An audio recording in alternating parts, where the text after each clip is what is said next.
Hello, hello, hello. Good morning, good afternoon, good evening, guys. Ladies and gentlemen, boys and girls, we are about to start the second episode from the Young ITI Agree to Disagree, now featuring Young ITI Brazil. My name is Rafael Lazarin. I'm here representing the Young ITI Global and also the Young ITI Brazil. And I will have the honor and the privilege to moderate a very interesting discussions uh, from two good friends and good professionals, Romulo Maciel Lustosa and Gabriel Magrin. So before we start, before I give the word to Romulo and Gabriel, I just want to quick remind everyone who is watching us to follow us on social media, Young ITI Global, to follow us on Instagram, YouTube, Facebook, and stay tuned because we have a lot of very interesting plans to develop around the world. And also we're gonna have a Young ITI Day. I'll give you more details at the end of this episode. So stay tuned, and let's see what can hear. So Romulo, welcome. Gabriel, welcome. First of all, thank you very much for being here to accept our invitation and to have your time to deliver us a good content about timing of implant placement.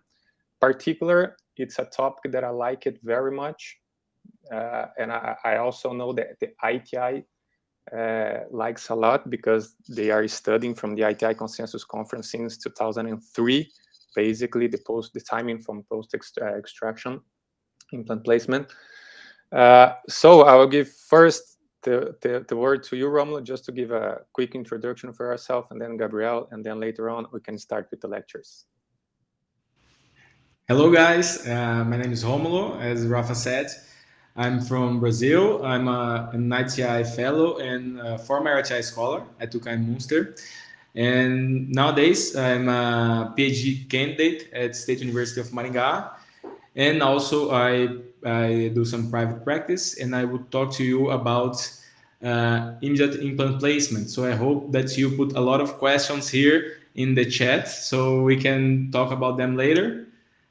So thank you a lot for the invitation from the ITI and the Young ITI, and thanks, Rafa. Super. Gabriel? Hi, everyone. My name is Gabriel Magrin. I'm from the Federal University of Santa Catarina in Florianópolis, Brazil. And I am an associate professor here. And I am also a former ITI scholar. I spent 1 year in Spain with Professor Mariano Sanz and Professor Juan Blanco. And for me, it's a great honor, a great privilege to participate in this session with these two good friends, Romulo and Rafael. And I think this session is going to be very fun. I think we will enjoy a lot. And I'm looking forward for your questions. I will talk about the type 4 implant placement, in other words, the late implant placement. So I would like to hear you too. So as you can see, top-notch experts, it's going to share some content with us. So before giving the stage to Romulo and his lecture, I just want to again remind the people who is watching us that you can do live questions. So after the two lectures, you're going to have a round of discussions. So if you have some questions to both Romulo and or Gabriel, please type on the chat that I will ask the questions to them. Okay, so having all said that, Romulo, please. The virtual stage is yours.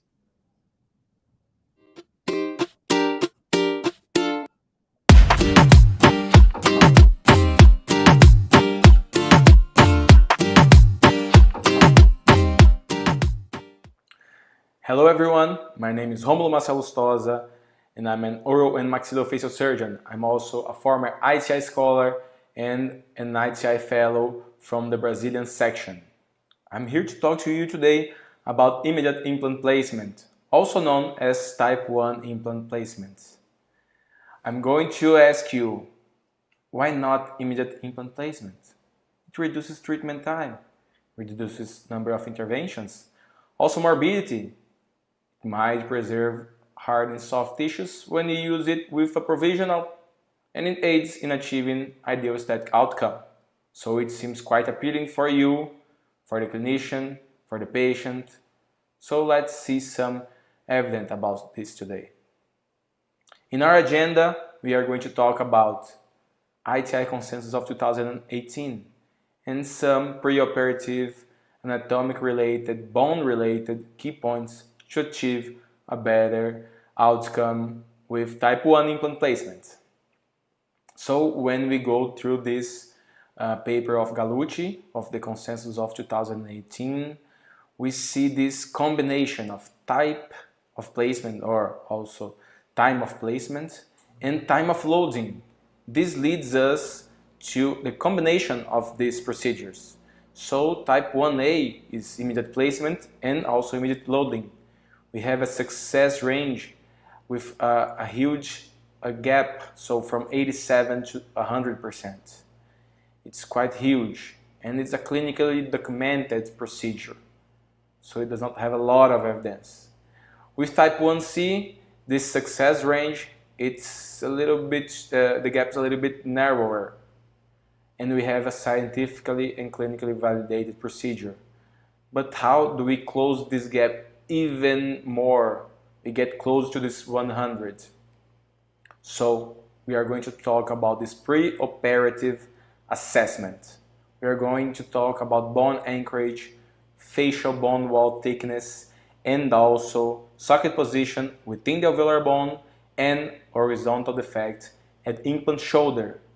We might have a lot of other preoperative assessments, but for this I refer to you the ITI Treatment Guide 14 that has just been released.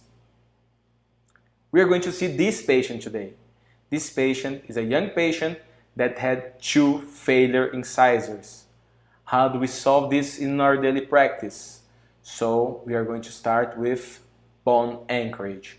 How much bone do we need to have to achieve a primary stability?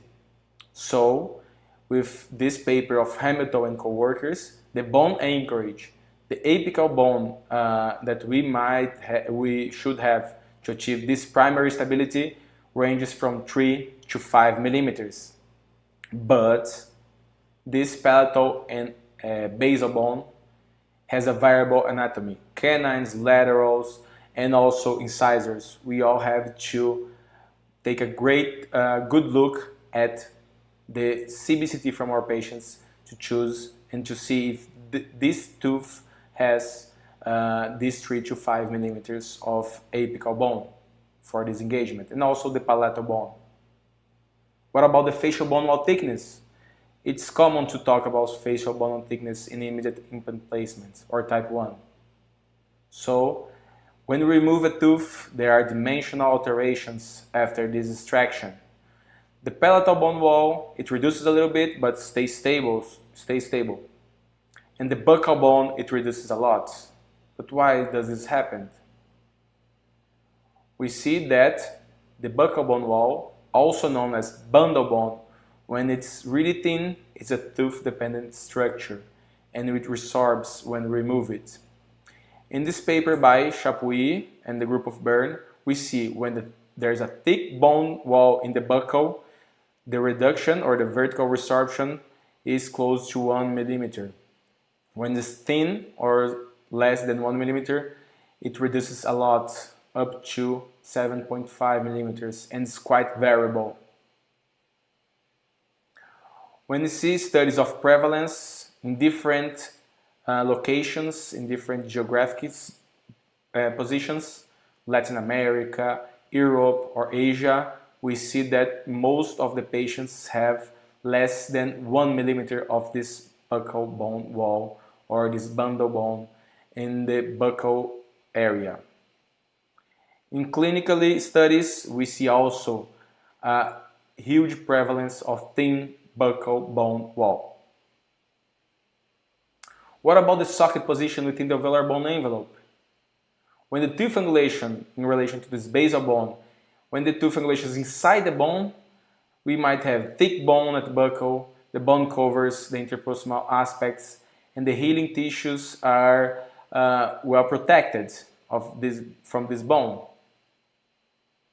When the angulation is outside the bone envelope, we might have thin bone wall at the mesial and or distal, and also in the buccal bone. And it might lead to early resorption that compromises the stability of the wound and the healing. What about the alveolar process in the basal bone? When the basal bone is bigger or at least equal to alveolar process, this basal bone may help with the healing and the stability of the wound. But when this basal bone is smaller, oh, it's not good. It might lead you to a not really good stability of the wound. The tissues are thin and it might suffer a higher resorption rate. What about the horizontal defect at implant shoulder, also known as the gap? The gap, as shown in this paper by Professor Levin and also from our group study here in Maringá, led by Professor Araújo, this gap is shown to need to be at least 2 millimeters.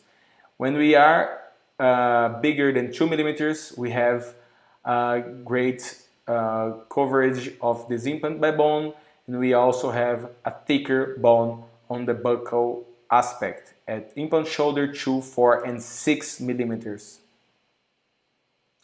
And coming back for our case resolution, we see in this planning that we have did this virtually, and when we are going to check all of these things that I talked before, we have a good bone anchorage and we have horizontal defect at implant shoulder that's wider than 2 millimeters. But the facial bone wall thickness and the position of the tooth within the socket envelope are not that good. We have a basal bone wall that's quite good, but the angulation of the tooth not that much. So how do we do to mitigate these problems? We perform socket grafting and connective tissue grafting. It helps to mitigate the resorption and the risk of facial recession. We also can go for a type 1A implant placement when you put a provisional and the soft tissue thickness at the gingival third was greater, as shown by Shu and co-workers in 2015. So we did our case, we did our homework, we planned those implants virtually, we designed a guide, and we went to the surgery. We did a minimally invasive tooth extraction. We tried to preserve all the tissues, and we also correct the sockets. We placed our surgical guide to do a fully guided surgery. We followed the sequence of the burrs. We placed our positioners to see the position of the implants. And we also checked, we went further with the next burrs, and we also placed the implants fully guided until the depth that we have planned. We also checked the gap. We placed our cylinders for immediate provisional, so we went to a type 1A implant placement, and we did our graftings, the soft tissue grafting and the bone grafting with a slow resorption material. And we placed the provisionals in place to finalize the surgery. And this is the aspect of the patient after suture removal and also the x-ray. I would like to thank you all. I would like to thank my team in Maringá that helps me a lot with the revision of the papers, and I'm open to further questions. See you in a minute.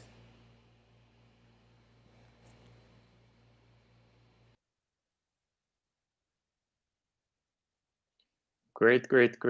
Congratulations and thank you for the brilliant presentation, Romulo. Very nice case, very nice slides, good statics, and of course the content itself, right? So I already have some questions for you, and I'm pretty sure that the audience also may have some questions. So just reminder, if you have a questions to Romulo, just type on the chat that I have the chance to ask him after the discussions.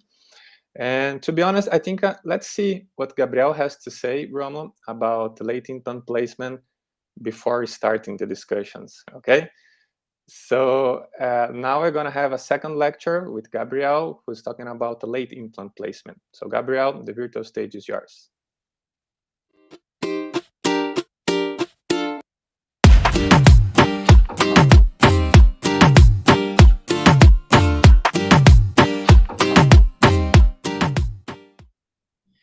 Hello, everyone. My name is Gabriel Magrin. I am an associate professor for periodontology at the Federal University of Santa Catarina in Florianópolis, Brazil. I am honored to participate in this Agree to Disagree episode with the topic of post-extraction implant placement. And my task will be to discuss the type 4 implant placement. First, let's talk about the timing for implant placement.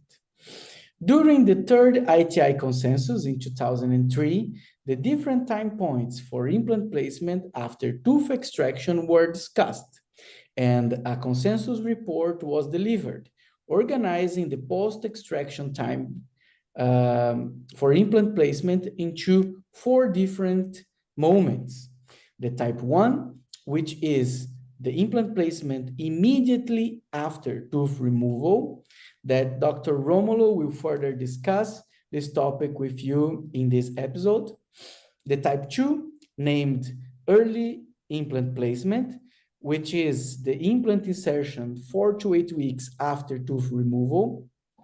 At this time point, soft tissue is healed, but the hard tissue is not. We have the type 3 implant placement, also called early delayed placement, in which the implant is placed after some healing of the bone within 12 to 16 weeks from the tooth extraction. And finally, the type 4 implant placement, which is the late approach after 16 weeks of healing from the extraction time, when both soft and hard tissues are fully healed. If we choose the late approach, we have the advantage of working in a healed site that facilitates soft and hard tissue management. So I can say that implant placement in a type 4 approach is, in most of the cases, much easier than the other 3 approaches. However, after tooth extraction, a remodeling process takes place on the alveolar ridge, leading to a volumetric alteration that can preclude the installation of dental implants in the correct 3-dimensional position. If we consider this magnitude of bone remodeling, the type 4 implant placement would be the least desirable option. So when should I do it? There are some precise indications, such as the growing patient, which are children or adolescents that did not finish their growing process yet. But I would say that we will perform the late implant placement every time an implant will not be placed in the short term, or in other words, in less than 4 months.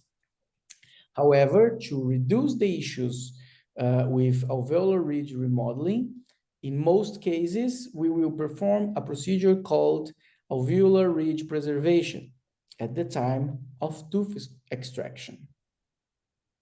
So the alveolar ridge preservation should be performed to compensate the dimensional changes that occur on the alveolar ridge after tooth extraction. There are some specific steps to follow for a successful alveolar ridge preservation. First, it's recommended to perform a minimally invasive tooth extraction. Next, we should fill the alveolar socket with a biomaterial that has a low degradation rate. And finally, it's crucial to perform the alveolar socket sealing to maintain the biomaterial in place and ideally promote growth next to the alveolar crest. After tooth extraction, the next step is to fill the alveolar socket. We know that allowing the socket to heal spontaneously can result in volumetric changes that may negatively impact the outcomes of the future implant therapy. Consequently, another question arises. Which materials should be used to fill the alveolar socket? According to a recent bibliometric study, the most used biomaterials to fill the socket space are the slowly resorbing biomaterials. And why?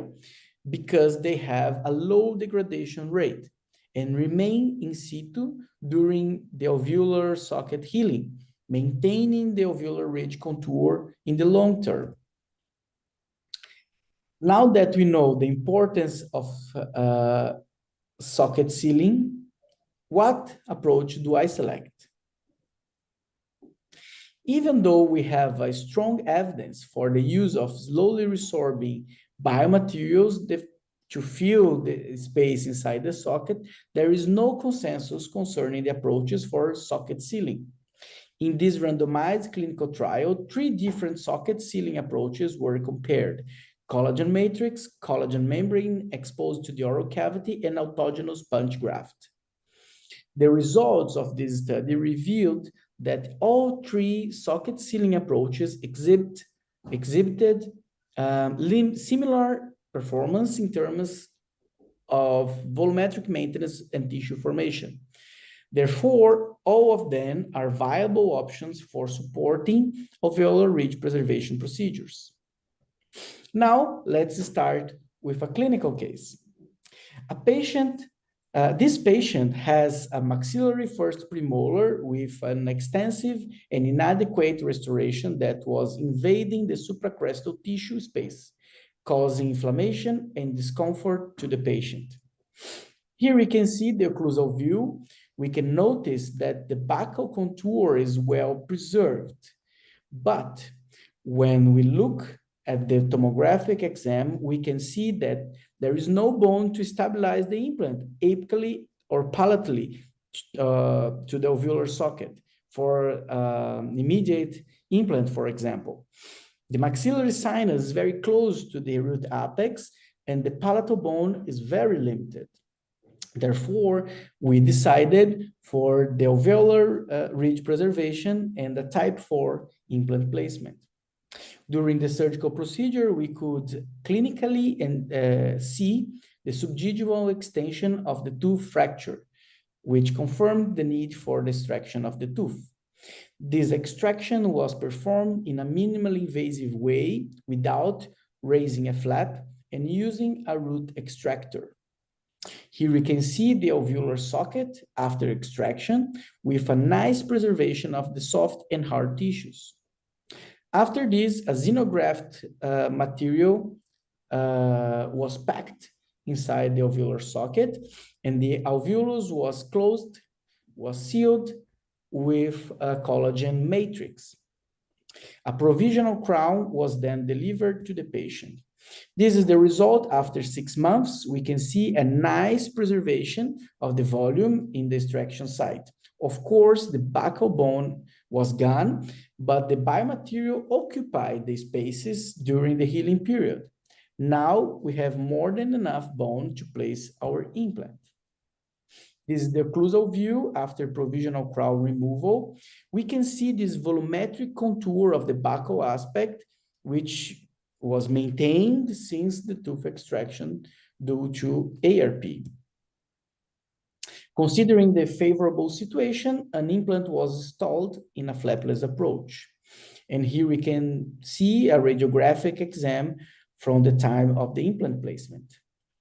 After the osseointegration of the implant, an implant-supported metal ceramic crown was delivered.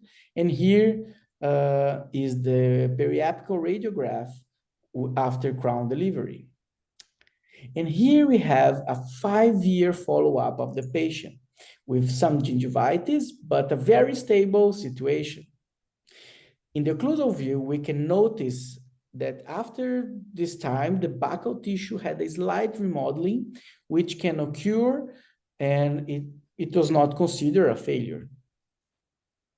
And this is the radiograph 5 years after implant placement. And what can we learn? Summing up the key points of the presentation, we can say that most importantly, alveolar ridge preservation is a key factor to implant therapy success, particularly in the type 4 implant placement.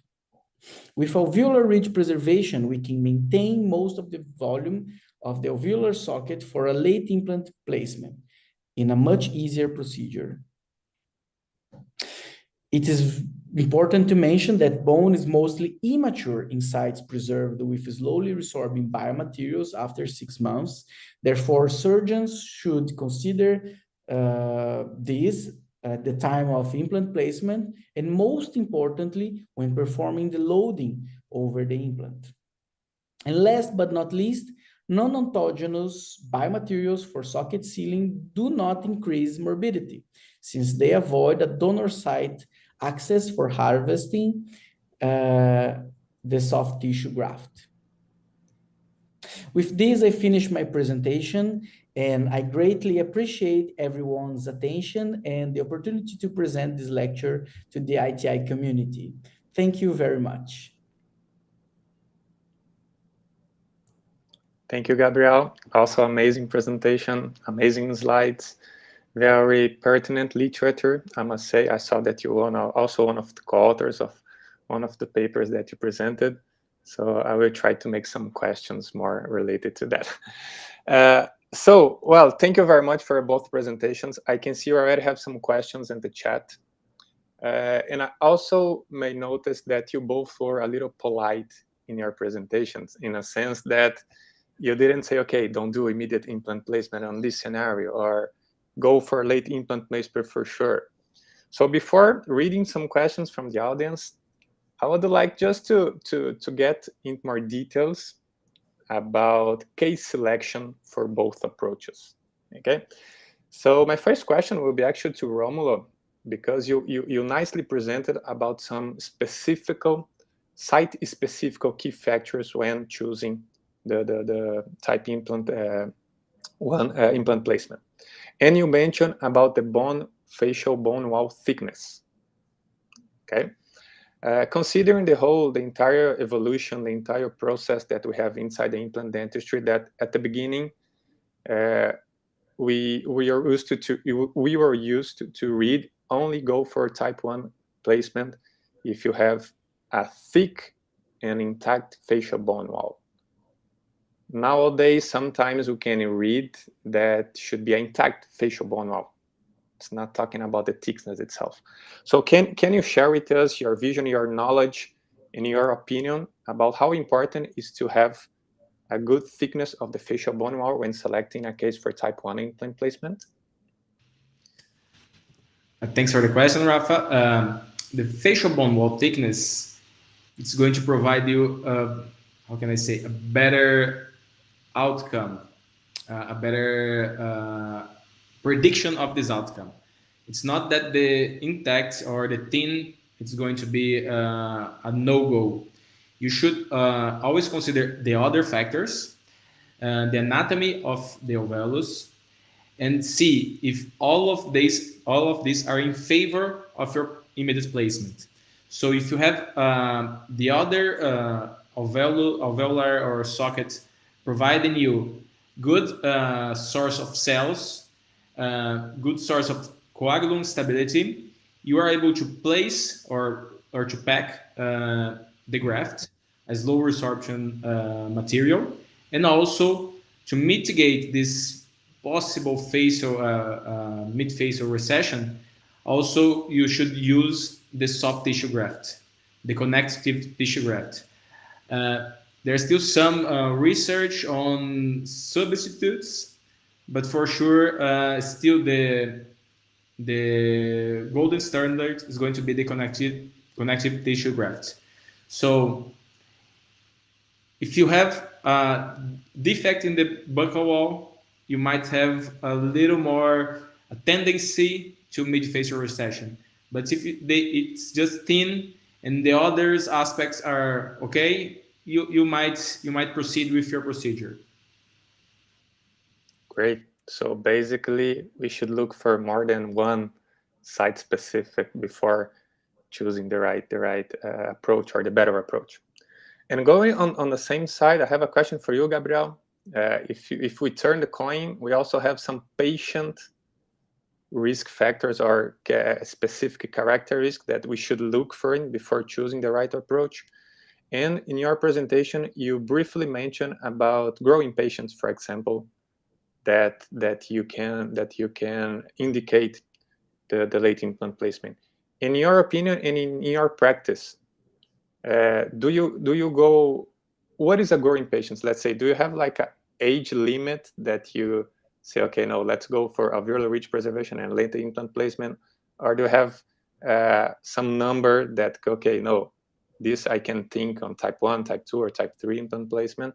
And also, do we also have another characteristics related to the patients that can lead us to choose late implant placement?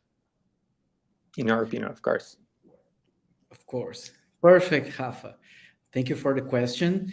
Actually, the growing patient, as I said, are patients that did not complete the growing process. So, children, adolescents, people that, and young adults also may have some growing.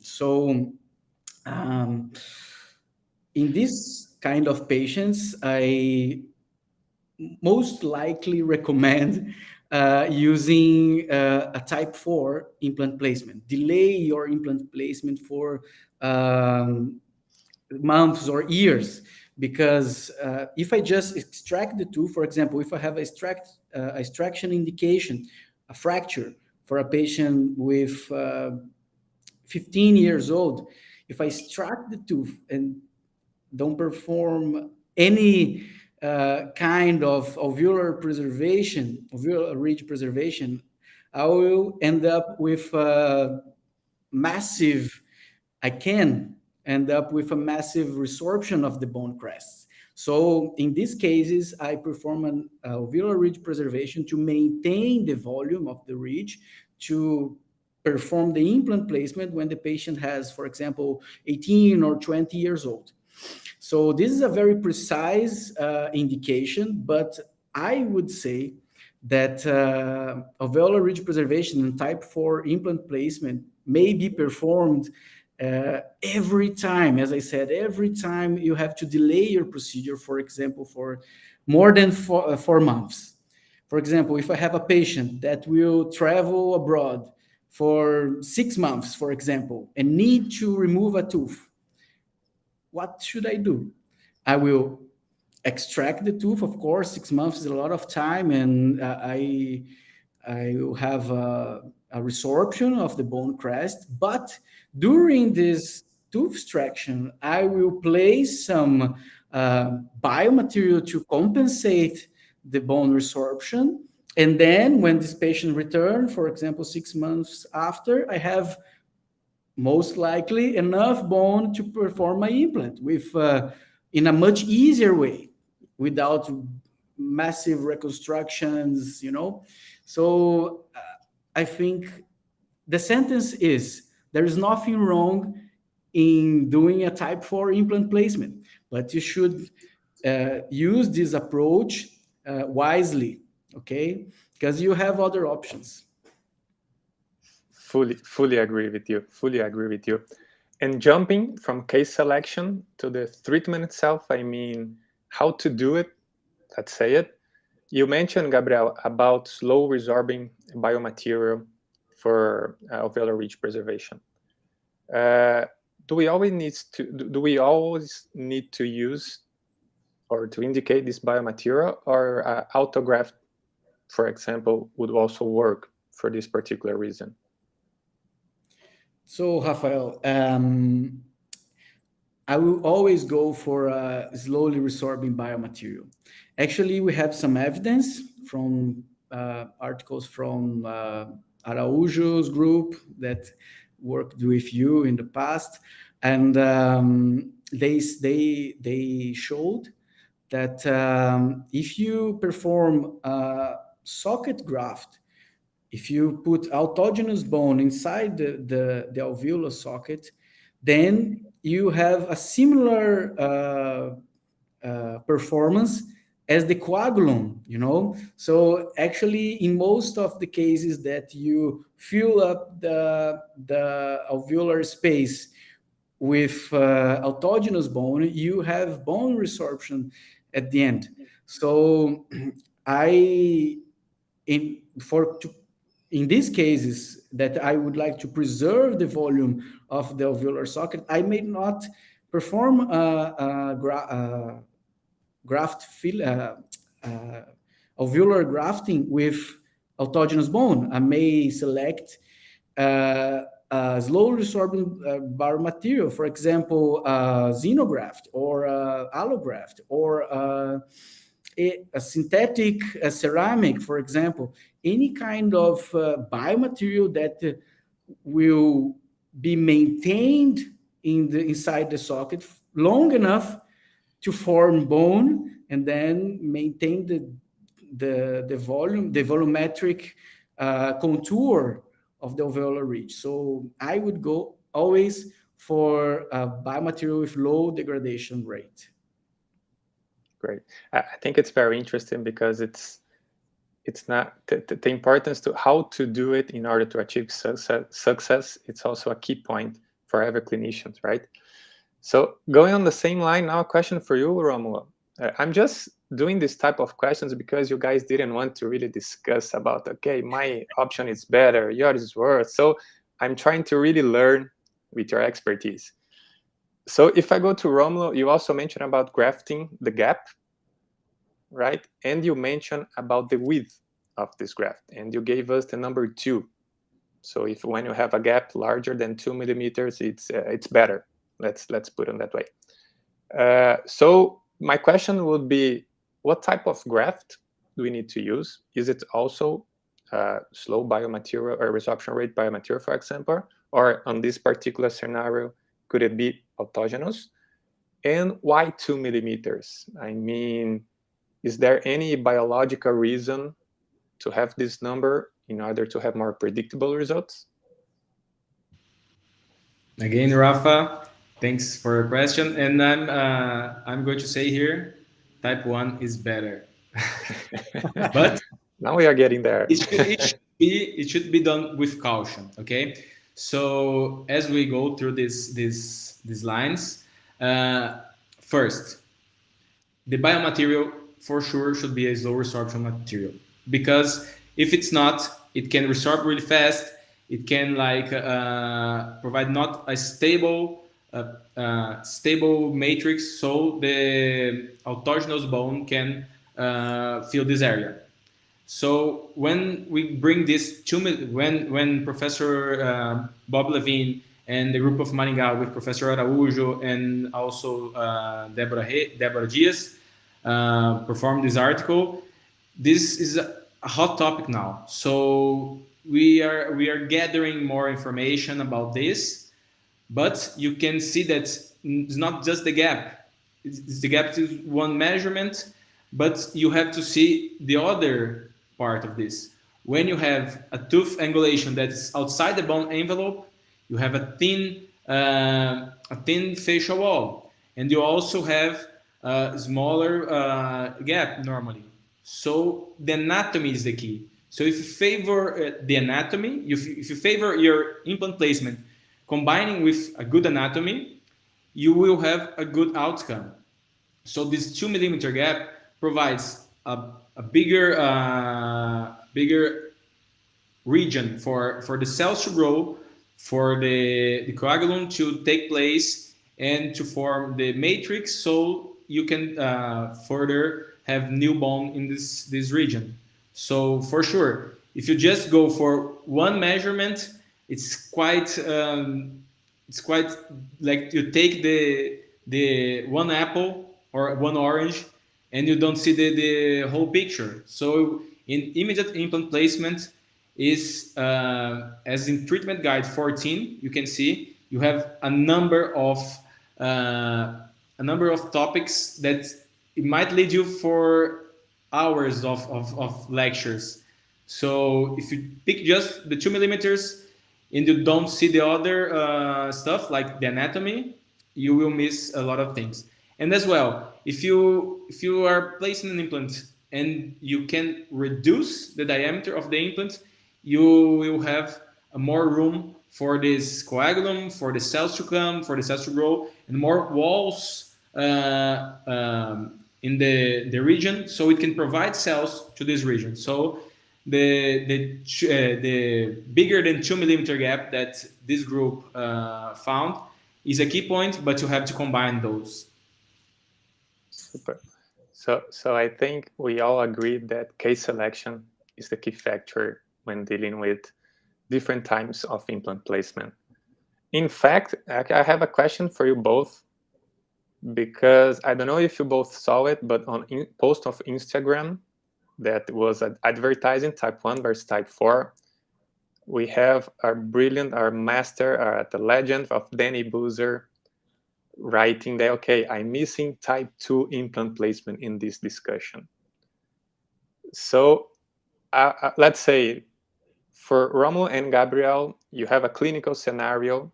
Romulo is defending type 1, but you cannot perform a type 4 implant placement. When are you doing an early implant placement? And then afterwards, Gabriel, the same questions go to you. You are planning a type 4, but you cannot place a type 1 implant placement. When you go for the type 2 implant placement? Okay, so I am a huge fan of type 2 implant placement.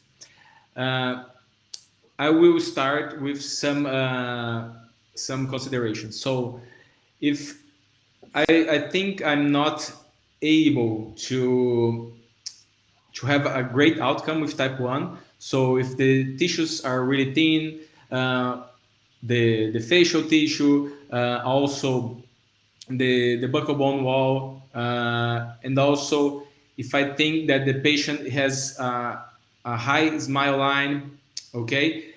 If it's in some kinds, in some ways, if there's an acute lesion, I would go this toward type 2. Another situation that I would direct to type 2 is also when I see that the patient might need a little bit more of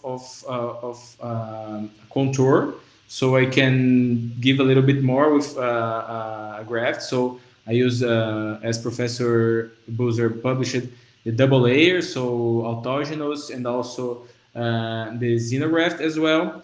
So I would think about in these situations, and for sure it's a great option, type 2 implant placement, but whenever possible type 1, also when I have complications in type 1, so as when I'm removing the tooth and the buccal bone wall, it gets all destroyed. So I always tell the patient that type 1 is, how can I say, it's a possibility, but you might have to change this through your surgery. So also when I do in type 1, I always try to do it fully guided. And if I'm not fully guided, maybe I will go to type 2. I would also like to do it guided.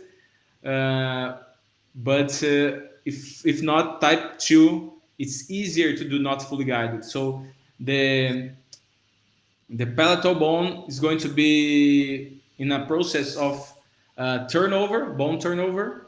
So it's going to be a little bit soft, and it's not going to throw your implant too far buccal. So it's going to be a little bit easier.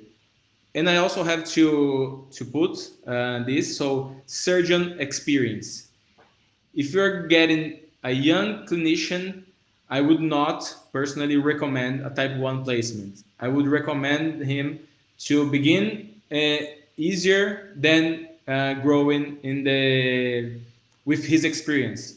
So type 1 has a lot of tricks, and if you don't perform this quite well, you might have a poor outcome.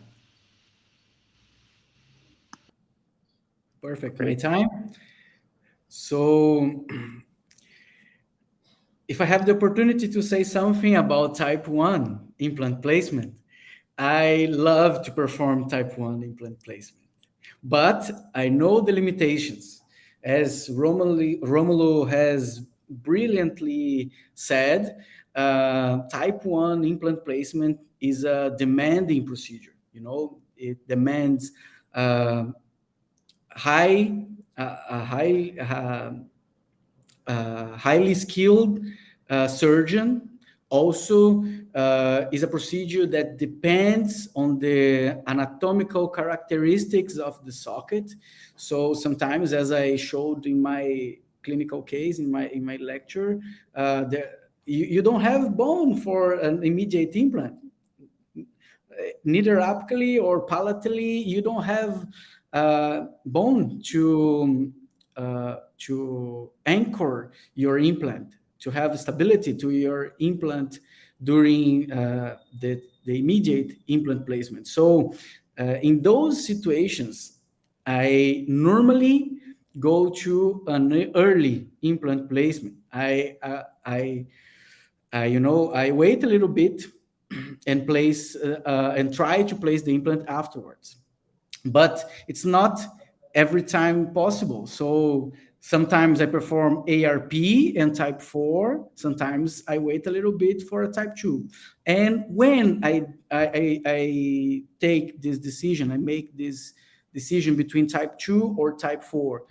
If I have bone to stabilize my implant after 4 weeks, for example, if my implant placement do not depend on the bone so much. For example, if I have a alveolar socket with some portion of bone in the apical, I have 3-4 millimeters apically, so I can stabilize my implant in a later time point. Then I wait, for example, 30 days, 60 days, and then I have a soft tissue healing, and then I can open with lots of soft tissue and place my implant. And if I don't have any bone, then I have to go to type 4. If I don't have any bone apically or palatally to place my implant immediately. If I know that 4 to 8 weeks will not be enough to form bone there, then I place some graft and wait for months, 4 months to place my implant. Then I go for a late approach. So my decision tree will depend on soft tissue. If I have soft tissue, then I can go for immediate implant placement. If I don't have enough soft tissue, if I have dehiscence, for example, then I wait for a type 2. If I have infection, as Romulo said before, infection most likely it's more secure. I most of the time I would like to be in the safe side, so I wait a little bit. I prefer to wait 4 weeks, and then I have the resolution of the infection, and then I can place my implant in a more secure way, safety. And if I don't have uh, anatomical characteristics to place my implant immediately, and if I won't have this in 30 days, because the alveolar socket takes at least 3 months to have some bone inside, so then I go for a type 4. Then I make alveolar ridge preservation. Then I wait at least 4 months. At least 4 months. We can discuss this if you'd like, Rafa, but I will wait at least 4 months, and then I place my implant. Much easier to place my implants with a healed site. With a healed alveolar ridge. So this is more or less my decision tree. What a brilliant summary that you guys just gave us. And again, I must really say it, that case selection, I think, again, we all agree that's the key factor when choosing the right time of placing our implant. We are getting out of time, but I still have time for 2 questions, one for each. Actually, it's from the audience questions. The first questions would be to Gabriel. You just mentioned about the period of the healing, the time of healing after alveolar ridge preservation. So after we did everything, we extract the tooth, we place our biomaterial, we and somehow we close the socket entrance, how long should I wait, or should the clinicians wait, in order to do their late implant placement? Okay, Rafa. So, in my experience, and also we can check this in some publications, if you wait, for example, 4 months, 6 months, sometimes it's not enough to have a mature bone, to have a primary stability in your implant. It's not always necessary to have a primary stability, of course, but after 6 months, if you place slowly resorbing biomaterial after 6 months of healing, you probably have an immature bone in this site, and then you will not have a high torque of insertion during your implant placement.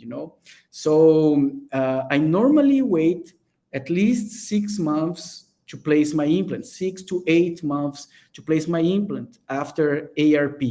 But I know that it's possible to place the implant after 4 months, for example. You can do it, but probably you have a very soft bone. You have to be very careful during the implant placement. Some people use densification, other procedures that you will not talk today, but my recommendation is to wait at least 6 months to place the implant. Great. So at least 6 months would be the answer. At some maybe specific case, 4 months, but never earlier than this period, No, right? no.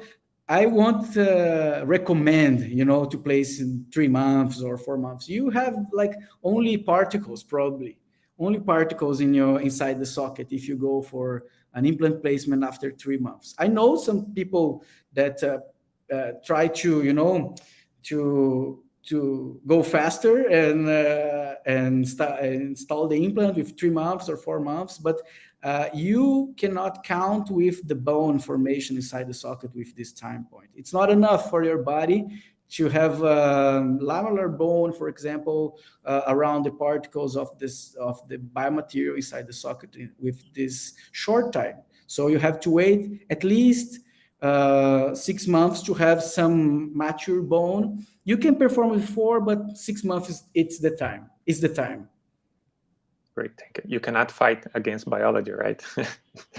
Thank you, Gabriel. And my last questions to you, Romo, actually, it's a question that came from the audience, from Deborah. I'm sure you know her. So Deborah, it's making like she's asking. Okay, yeah, we can see it on the screen. She's asking because the case itself that you presented, you were 2 adjacent implants. Did you perform any additional measurements on the CBCT in order to access this case in particular? Yeah, thanks, Deborah. It's for us a question from abroad, right? It's directly from Pittsburgh. So thanks for the question, Deborah. We miss you here in Maringá. So when we are performing these measurements, of course, we measure a lot of things, since like bone anchorage, apical bone, the gap. But when we have these side-by-side implants or adjacent implants, one measurement that is like already like a number that every implantologist or oral surgeon or maxillofacial surgeon or periodontist knows is the 3 millimeters between implants. But especially in this case, we had to measure the distance as well through the nasopalatine canal. So we should avoid it. And once we do this in the anterior region, especially in central incisors, it normally gets this distance. So this distance is preserved to us from this anatomy. So yeah, we measure this, but we should also avoid the nasopalatine canal. And we also have to measure some prosthetic things to help our prosthetic clinician to give the best outcome in this prosthesis to the patient. So it's a teamwork as well. So we have to measure a lot of things. But in these adjacent implants, we normally measure this. And when we're talking about tooth to implant, we measure about 1.5 millimeters. But it's the limit. It's not the number that we go to. We can move a little bit further from these numbers. There are some publications about the reduction of these numbers, but I would not recommend this, especially in the aesthetic area where you can get um, as well black space. So we also have to measure in the prosthetic part the distance from the implant to the contact points with the as published by Professor Tarnow, if I'm not wrong. Uh, so there are a lot of tricks to do this, and the new softwares, they help us a lot with these measurements. Great, great, great. I hope you get your answer, Deborah. I'm sure you got your answer. So guys, we are running out of time. It's already 60 minutes that we are here. I must say that time flies when we are enjoying, it's a really interesting discussion. And to summarize, I always like to say that every patient can or should be a candidate for type 1 implant placement, but not every patient should receive type 1 implant placement. I think you both agree. And at the same time, if we are looking for, let's say, some more easy process or some more easy procedure, maybe we go towards alveolar ridge preservation and late implant placement, in a sense that it's more a straightforward case for the clinician to conduct the surgery itself. Do you both agree with these lines? Are we happy with these Absolutely. lines? Absolutely. I love, as I said, to perform immediate implants, but it's not the case for every patient. I perform sometimes when I have a good characteristics from the patient, from the site that I will install the implant. If my surgery, the extraction surgery, was performed smoothly, then I go for immediate implant. But it's not for every case. Sometimes when I would like to sleep well in the evening and don't have much trouble, then I prefer to perform alveolar ridge preservation and have a very smooth and surgery during the implant installation 6 months after ARP. Yeah, I think I go with you too in these affirmations, as Samir has said here in the chat. No buccal plate equals no implants. So yeah, I agree with you as well. And if there's no buccal plate, the patient does not receive the immediate implant placement. So we go through Gabriel's option, and it's quite an smooth surgery when we do type 4 after ridge preservation. It's a surgery that you come and you want to live in that surgery. It's a nice surgery. You don't have to do a lot of grafts, and you don't have to go look in a lot of places to soft tissue graft to other places, and then it's smooth for procedure. But as we go through the patient-centered outcome as well, we see that the patient benefits a lot of an immediate implant placement. Our offices benefit a lot of immediate implant placement. And as Rafa said now, we have to always look for possibilities of doing this in the first surgery. If it's not possible, then we go to the other options, type 2, type 3, and also type 4. And I'm also a huge fan of type 4, but I do prefer type 1. I knew that you would agree, huh? Great, guys. Thank you very much for the discussion. Thank you very much for taking your time to do this. to enjoy, to be here, to answer the questions, to really foment the education. Let's put it on that way. So for sure, we could continue this. We can change our discussion. So when to augment, when to preserve, when soft tissue, when hard tissue. Well, we have a plenty of fields or paths to continue, but unfortunately, because of the time, we need to end our discussion. I must say also thank you for everyone who's been watching us, who stay with us until the end. And a quick reminder for those who doesn't know, the Young ITI Agree to Disagree series, actually, it's a more or less a warm-up from the Young ITI Agree to Disagree that's going to happen face-to-face, I mean in present, on the Young ITI Day. That's going to be before the World Symposium. It starts on the 9th. And the Young ITI Day, it's going to be on May 8th from next year, also in Singapore. So it's basically a full day dedicated to the young community, let's put it on that way. I'm going to have keynote speakers. We're going to have Agree to Disagree, basically dealing with pros, with perio, and with digital workflow in implant dentistry. We're also going to have the finals from the World Series, the Young ITI World Series, that Gabriel, for example, here is it's also a possible candidate that can be present there representing the Young ITI Brazil. So you guys, you just saw the QR code. So please, if you don't know, or if you want to know more details about the Young ITI and for sure the Young ITI Day in Singapore, please follow us on social media, Instagram, YouTube, Facebook. Stay tuned that we're gonna plenty of activities that's going up. It's gonna happen until the World Symposium. Great. So guys, thank you very much for your time. Thank you, Romulo. Thank you, Gabriel. I hope you guys also really like and enjoying this time, and see you guys soon. Thank you very much, Rafael. Thank you, Romulo. I think it was a nice discussion. Thank you. Thank you, guys. Hope to see you again and in Singapore as well. Bye bye. Super. Bye. Take care.